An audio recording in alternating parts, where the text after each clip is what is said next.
tentang KKA. KKA ini itu adalah tentang coding dan kecerdasan artifisial yang disingkat dengan KKA. Nah, kemarin itu sudah jelaskan apa itu coding secara umumnya dan apa itu AI. Nah, sekarang kita pelajarannya tentang modul 2, yaitu tentang berpikir komputasional sebagai dasar coding dan kecerdasan artifisial. Nah, coding ini hal baru yang ada di saat ini, khusus untuk kelas 5. Jadi pelajaran ini itu hanya ada di kelas 5 dan kelas 6 saja. Kelas lain belum ada. Ya. Nah, untuk sebentar ini itu khususnya di fase C. Fase C itu hanya kelas 5 dan kelas 6. Nah, untuk yang pertama ini itu tentang materinya di modul 2, yaitu tentang berpikir komputasional namanya. Nah, sedangkan apa hubungannya dengan KKA? KKA itu adalah coding dan kecerdasan artifisial. Yang sering kita tahu itu AI. Tahu AI? Nah, tahu sekarang. Itu sudah hal umum pakai AI. Ya, ada yang suka ngedit foto. Bukan. Misalnya pakai apa biasanya di fotonya? Pakai ChatGPT, apalagi? Nah, pakai Cici. Misalnya dia gambarnya mirip dengan aslinya, misalnya berbagai macam yang sekarang. Nah, itu adalah produk dari AI namanya, dari perkembangan teknologi. Nah, sekarang kita pelajari apa itu namanya berpikir komputasional sebagai dasar coding dan kecerdasan artifisial. Nah, sebelum lebih jauh ke KKA-nya, jadi ini dasar dari coding dan kecerdasan artifisial.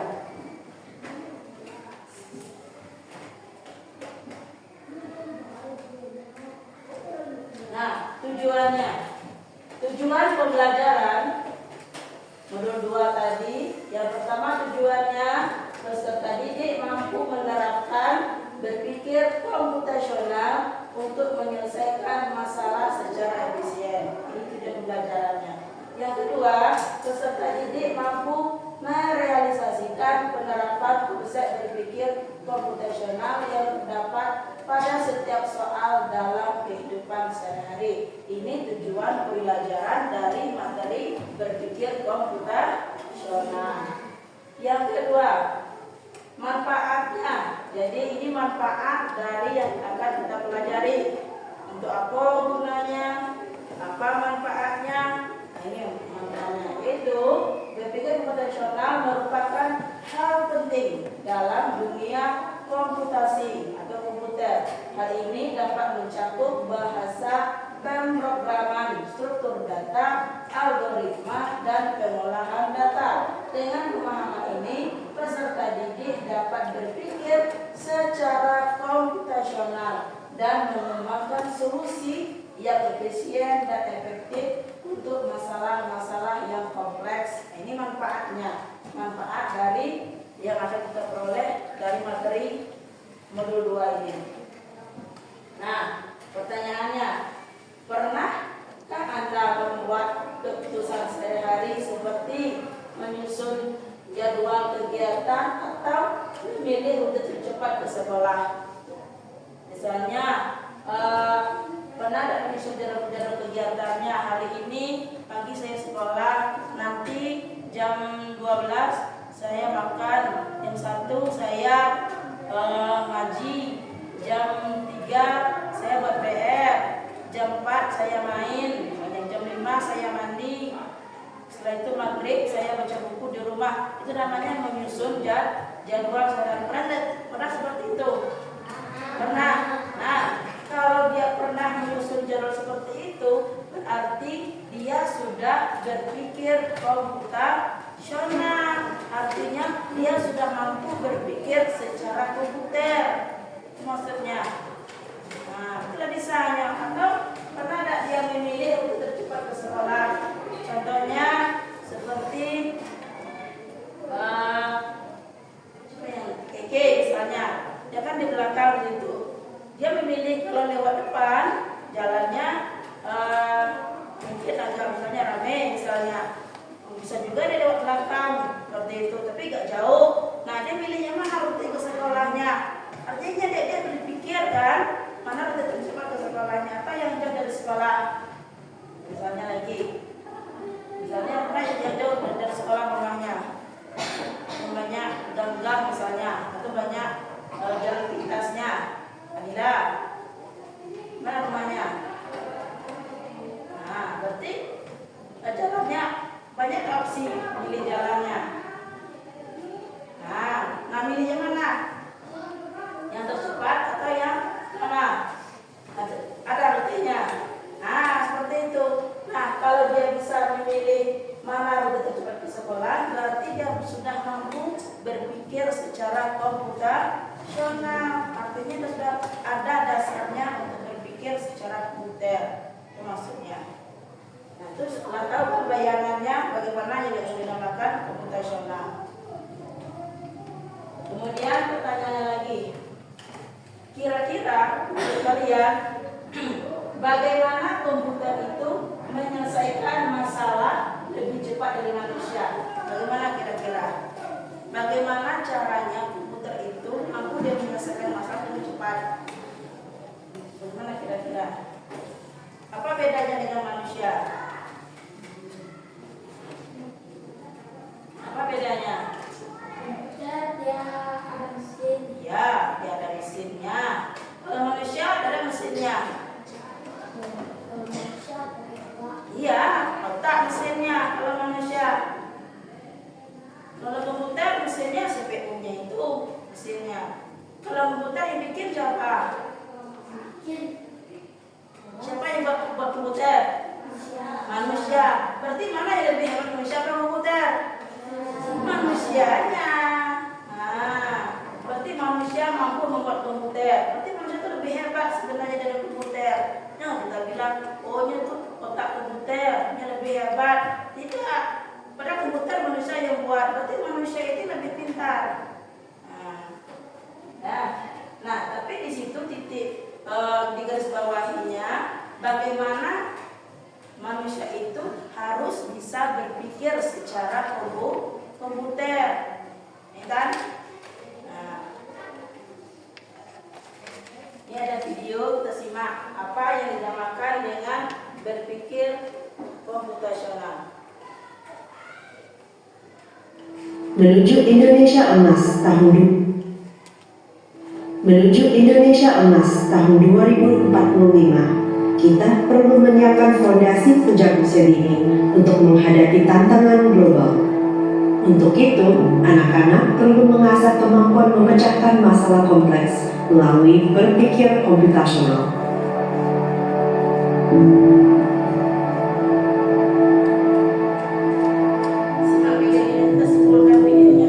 Berpikir komputasional adalah proses pemecahan masalah dengan melibatkan langkah-langkah sistematis dan logis, mirip seperti cara komputer bekerja. Menurut peneliti Jeanette Wayne, berpikir komputasional terdiri dari 4 komponen utama. Pertama, dekomposisi, proses pemecahan masalah besar menjadi bagian-bagian yang lebih kecil sehingga lebih mudah diselesaikan. Kedua, rekognisi pola, mengenal kesamaan antar ataupun dalam sebuah masalah.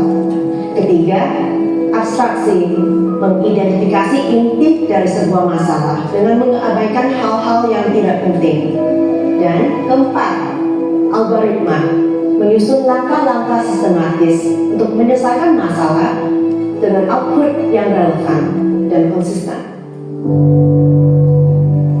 Sejak tahun 2023, sebanyak 36 lembaga PAUD di Kabupaten Kudus telah mengenalkan berpikir komputasional pada anak-anak usia dini, mulai dari usia 3 tahun. Ya, nah jadi ada nanti anak-anak menentukan ada yang jadi kelompok penyerang dan ada yang jadi kelompok penjaga. Rekognisi pola ini dapat dilakukan dengan permainan sederhana seperti mengenal daun dan ranting. Mereka mengenal pola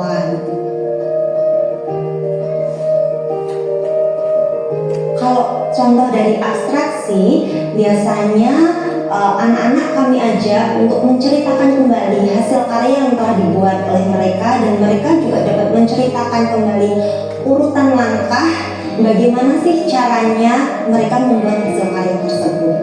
Kalau untuk algoritma, anak-anak dibiasakan dengan mengikuti urutan langkah-langkah yang telah ditentukan, seperti mencuci tangan dengan benar. Itu sesuai dengan visi kami ya. Dan manfaatnya setelah anak belajar berpikir komputasional, anak jadi lebih bisa berpikir secara kritis dan analitis gitu. Dan karakter anak juga bisa terbentuk. Karakternya itu seperti mandiri. Nah, mandiri ini terbentuk dari apa? Karena anak-anak sudah terbiasa memecahkan masalah sendiri.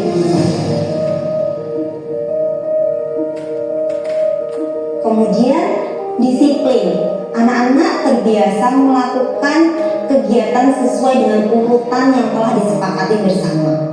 Kerjasama juga terbentuk dari mereka terbiasa menentukan peran sendiri. Jadi itu tadi video singkat bagaimana yang dinamakan dengan berpikir komputasional. Nah, tadi aku secara garis besar itu sering ditemui. Tadi ada yang permen gobak yang namanya gobak sodor. Nah, tadi itu kan main galak kan. Nah, itu sudah mencerminkan berpikir komputasional. Nah, kita tahu nih, oh itu cuma permainan biasa, tidak, tapi itu ada hubungannya dengan berpikir komputasional. Jadilah. Kemudian yang kedua tadi contohnya bagaimana dia menentukan atau membedakan pola-pola tadi, ya kan? Nah kalau di HP itu ada permainan game itu yang menentukan pola mana yang sama-sama, ada kan? Nah itu contoh dari berpikir komputasional, bagus itu. Nah, jangan game yang tidak mendidik, kalau game yang mendidik itu bagus contohnya. Jadi ada empat unsur dari berpikir komputasional. Nah, alur kegiatan kita hari ini yang pertama ada paparan materi untuk jelaskan, kemudian kita ada diskusi kelompok, kita bagi kelompok nanti, kemudian setelah diskusi kelompoknya presentasi ke depan, kemudian kita refleksi dan terakhir evaluasi. Ya, memaparkan materinya sedikit. Nah, ini berpikir komputasional yaitu dasar untuk coding dan kecerdasan artifisial. Nah, apa artinya? Berpikir komputasional adalah metode yang membantu kita memahami dan menyelesaikan masalah dengan cara yang logis dan sistematis. Jadi, berpikir komputasional ini adalah suatu cara yang membantu kita itu mampu menyelesaikan permasalahan terutama dalam kehidupan sehari-hari. Nah, itu intinya. Dengan cara bagaimana? Dengan cara yang logis dan sistematis atau secara berurutan. Nah, apa itu coding? Nah, tadi aku tanya, apa coding? Tahu katanya. Kira-kira coding itu apa kalau menurut kalian? Apa itu coding? Belum tahu? Nah, kita lihat. Coding itu tentang bagaimana dia mampu berpikir komputasional. Yaitu sekarang kita ini ada di namanya abad 21 sekarang ini. Nah, harus dia mampu 4C ini. Yang pertama, berpikir kritis, kreatif, komunikasi, dan kolaborasi. Yang kedua, mampu menciptakan program dan aplikasi. Ini untuk hasil tidak lanjutnya sampai kelas besar nanti. Tidak di SD saja, di SMP nanti ada juga belajar ini, di SMA nanti ada juga belajar ini. Nah, seperti itu, ya. Kemudian mengembangkan keterampilan berpikir. Jadi dengan berpikir komputasional ini, cara berpikirnya itu beda dengan anak TK. Anak TK tadi itu bisa. Nah, kalau sudah usia di kelas 5 itu sudah mampu bagaimana dia menyelesaikan kehidupannya, permasalahannya. problem solvingnya sudah bisa. Itu harapannya nanti. Ya. Yang kedua, kecerdasan artifisial dan perannya. Apa perannya? Nah, nih contohnya pembelajaran mesin ini orang sudah mampu membuat robot. Itu hasil akhirnya nanti. Kalau di SD kelas 5, kelas 6 itu kita belajar tentang konsepnya dulu. Belum sampai ke membuat, belum. Buat robot, buat aplikasi belum. Jadi kita hanya tentang konsepnya. Yang kedua, asisten virtual. Nah, ini sering di HP. Di HP itu ada Google. Sering bicara dengan Google. Nah, oke Google, tolong cari saya ini katanya kan. Dikeluarkan informasinya.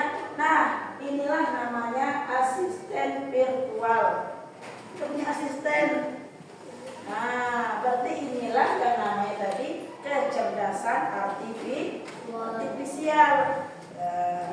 Yang ketiga, permainan video. Ini lah sering tahu di rumah lupa, PS atau di HP. Tapi permainan ini Bu sarankan carilah permainan yang mendidik.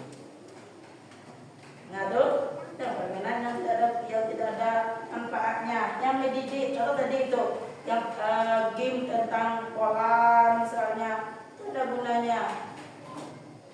Atau mini crab, itu ada gunanya, itu dia mampu berpikir secara komputasional itu. Nah, memahami teknologi. Nah ini, jadi harapannya nanti yaitu mampu memahami tentang perkembangan teknologi ke depannya nanti. Dan tahu coding itu bukan hanya saja tentang teknologi saja, tidak, dia lebih luas dari cakupannya. Dan harapan juga di persiapan masa depan. Kalian kalau nggak mungkin kecil terus kan, ya kan? 6, SMP nanti, SMA lagi, kuliah lagi, menikah, dewasa, dan terus nanti perkembangannya. Nah, kira-kira teknologi ini dia akan berhenti atau maju terus? Maju terus kan, semakin bagus lagi. Contoh di masa ibu dulu, awal sinyal ada di rumah itu HP-nya masih HP senter, HP biasa. Itu sudah bagus rasanya dulu. Nah, sekarang perbedaannya HP-nya sudah bermacam kecanggihannya. Layar sentuh semuanya. Dulu kan ada layar sentuh, tidak ada. Nah, bagaimana nanti kalau kalian lagi lebih besar, 20 tahun lagi, bagaimana majunya teknologi nanti seperti itu? Dia akan maju terus. Nah, persiapannya ini untuk masa depan nanti agar bisa menghadapi kemajuan teknologi. Kita tertinggal nanti.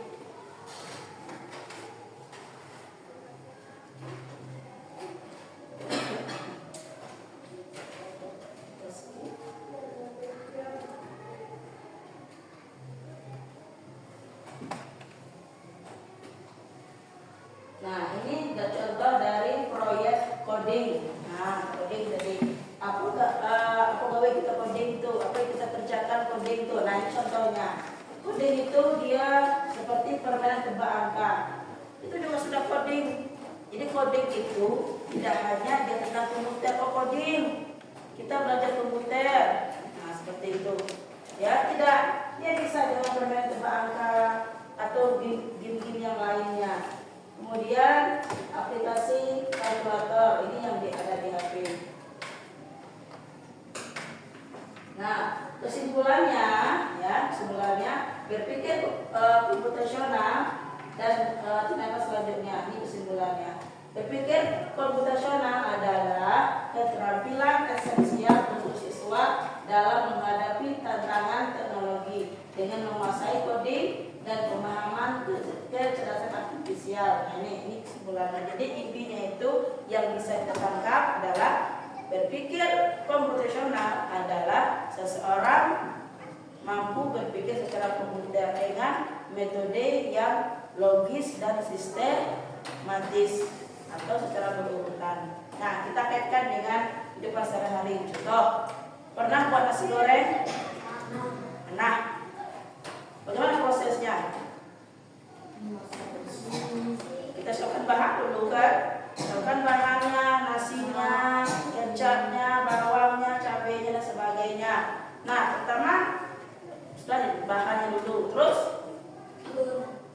Ya, ada telurnya juga. Apa yang kita masukkan di kecuali dulu? Minyak dulu kan? Masukkan minyaknya. Terus digoreng. Apa digoreng? Cabenya, bawangnya, telur dan sebagainya. Ada yang masuk dulu, ada yang belakangan. Terus nasinya, kecapnya, gitu kan? Nah, setelah itu selesai, masukkan kemana? Ke piring. Nah, urutan itulah yang namanya berpikir komputasional. Lah masaknya, tapi tak dadak di piring dimasukkan, situlah disini makannya. Berarti belum bisa berpikir komputasional. Berarti tidak sistematis, tidak berurutan namanya. Atau lagi misalnya kita ada acara Maulid Nabi atau Isra Mi'raj di sekolah misalnya. Apa yang kita siapkan kira-kira? Apa yang kita siapkan untuk acara Isra Mi'raj di sekolah? Hah? Apa? Tikar misalnya, ruangannya, ya kan? Apa lagi kita siapkan? Kursinya, apa lagi? Meja di depan, apa lagi kira-kira? Depan yang tim rebanannya, tim nasyid, penceramahnya, ya kan? Konsumsi makan misalnya dan alat sebagainya. Nah, berpikir seperti itulah yang namanya berpikir komputasional. Itu sudah sering kita lakukan sehari-hari, tapi kita tidak tahu. Oh, ternyata yang mampu berpikir seperti itu salah satu dia sudah mampu berpikir secara komputer. Contoh komputer, kalau kita hidupkan tekan, gimana? Susah kan? Nanti ada prosesnya, alurnya. Nah, seperti itu. Nah, sekarang kita bagi kelompok, ya. Kelompok 1, kelompok 2, dan kelompok 3. Jelaskan dulu. Nanti yang dapat kelompok 1 ini kerjakan di sini. Nah, ini bentuk soalnya. Nah, di sini. Nanti kalau kelompok 1 itu dia studi kasus di kedai pizza. Nah, nanti dibaca bagaimana bentuknya nanti. Kemudian yang kelompok 2 nanti, dapat kelompok 2 itu dia menyelesaikan bentuk pola. Nah, ini kita bilang pola tadi, pola-pola angka. Ya. Sedangkan kelompok 3 itu dia menyelesaikan kasus masalah nanti. Bagaimana dia mengurutkan suatu acara nanti.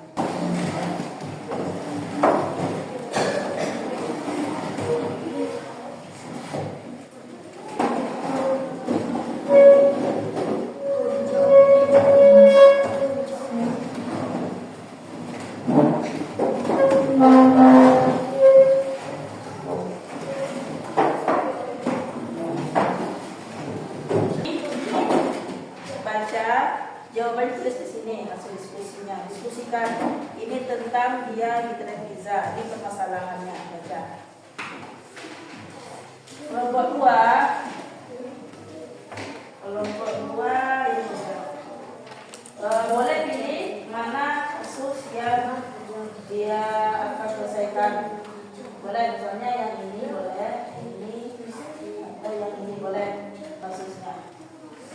Kelompok 3 itu menyelesaikan bentuk pola. Jawabannya di sini saja. Contoh di sini kan angka ini, warnanya. Nah, ini contohnya.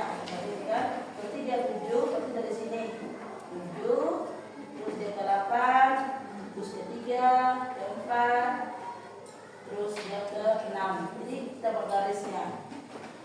Nah, silakan kerja kelompok. Silakan dikerjakan. Jika ada pertanyaan yang kurang jelas, tanyakan. Nama kelompok 3.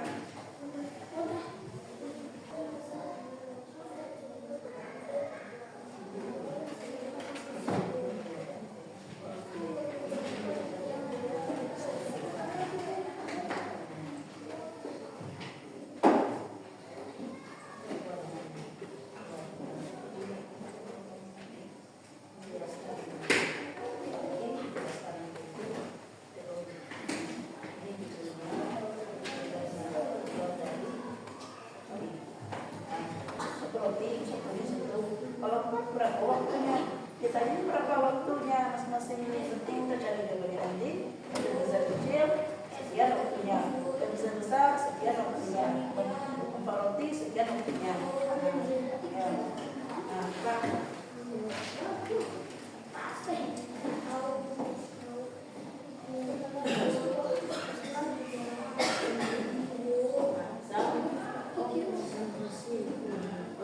Bukan sesuai angkanya.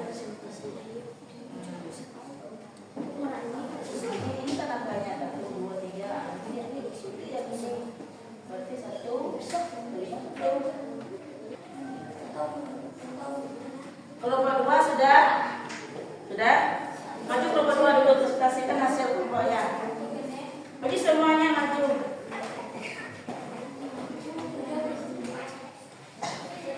Siapa yang membaca? Bacakan. Siapa yang memperkenalkan kelompoknya? Oke. Warahmatullahi wabarakatuh. Kami dari kelompok 2 akan mempresentasikan hasil diskusi. Silakan dibaca. Baca masalah besar menjadi bagian-bagian kecil. Bayangkan kamu diminta membuat acara ulang tahun sekolah. Tulislah minimal 5 bagian tugas yang harus disiapkan untuk acara. 1. Menentukan membuat apa.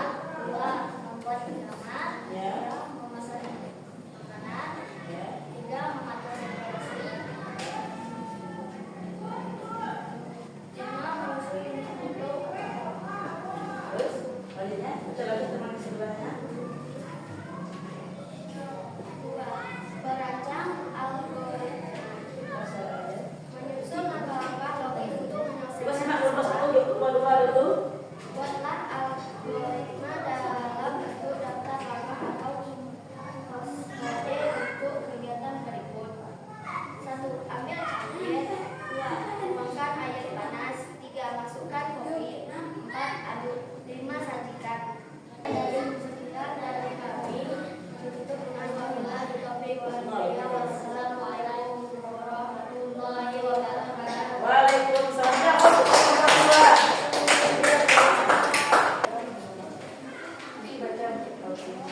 Nah, kita saksikan kelompok 1 lagi. Assalamualaikum warahmatullahi wabarakatuh. Waalaikumsalam. Kami dari kelompok 1 akan mempresentasikan hasil diskusi kami.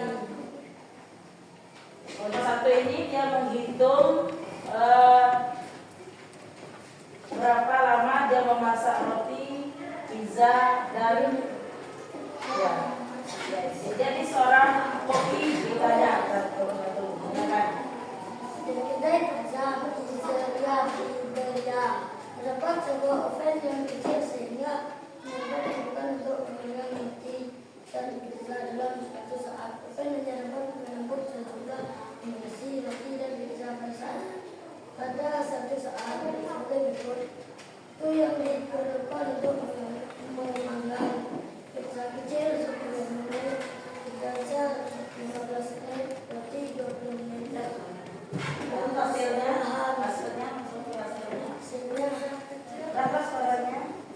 pizza kecil 1 10 menit, pizza besar 2 30 menit, 4 roti 80 menit. Ya.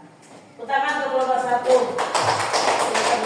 Jadi dia menyelesaikan bagaimana dia menghitung menit waktu dalam memasak atau memakan roti. Kelompok 3 silakan maju.